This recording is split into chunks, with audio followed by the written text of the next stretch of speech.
Silver గూడా రూ. 1,00,000 దాటిపోయింది.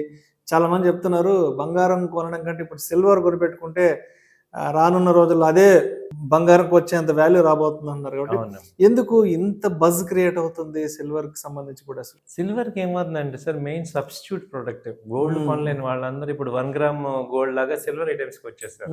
సిల్వర్ జ్యువెలరీ వచ్చేసింది ఇప్పుడు ఎక్కడ చూసినా వచ్చేసింది. కూడా. సిల్వర్‌కి ఎందుకంటే ఇప్పుడు గోల్డ్ సామాన్యులు మీరన్నట్టు కొనే పరిస్థితి లేదు. కొనే పరిస్థితి లేదు. కాబట్టి దాని ఆల్టర్‌నేటివ్ దీనికి వచ్చేసేపాటికి ఒక 20% గిరాకీ ఎక్కువొచ్చింది. అవునవునవును. సో, ఇది ఇంకా పెరిగే ఛాన్స్ ఇప్పుడు 1,20,000, 1,30,000 కూడా ఎళ్ళే అవకాశాలున్నాయి ఇది రానున్న రోజుల్లో.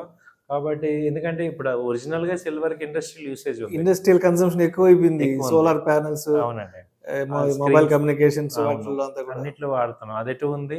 ప్లస్ ఇప్పుడు గోల్డ్ పెరగటం వల్ల ఆ వినియోగదారులు కూడా సిల్వర్‌కొస్తున్నారు. ఇటు రూట్ మారుతారు. రూట్ మారుతున్నారు కాబట్టి ఇంకో 20% ఎక్స్‌ట్రా వచ్చే బిజినెస్ ఉంది. కాబట్టి ఏంటంటే వీటన్నిటి మూలంగా చూస్తే సిల్వర్‌కి గోల్డ్ కన్నా ఎక్కువ డిమాండ్ వచ్చేస్తుంది. ఎందుకంటే ఇప్పుడు అది కొనేటట్టు లేదు కాబట్టి ఈవెన్ అందరూ కూడా సిల్వర్‌కి సబ్‌స్టిట్యూట్ కింద వెళ్తారు. సిల్వర్‌ని బెస్ట్ ఏంటంటే ఈటీఎఫ్స్ ఉన్నాయి. తర్వాత సిల్వర్ బ్రిక్స్ ఉన్నాయి. తర్వాత సిల్వర్‌లో కూడా ఈ గ్రామ్ గోల్డ్ ఎలా ఉందో ఈ సిల్వర్ ఉంది.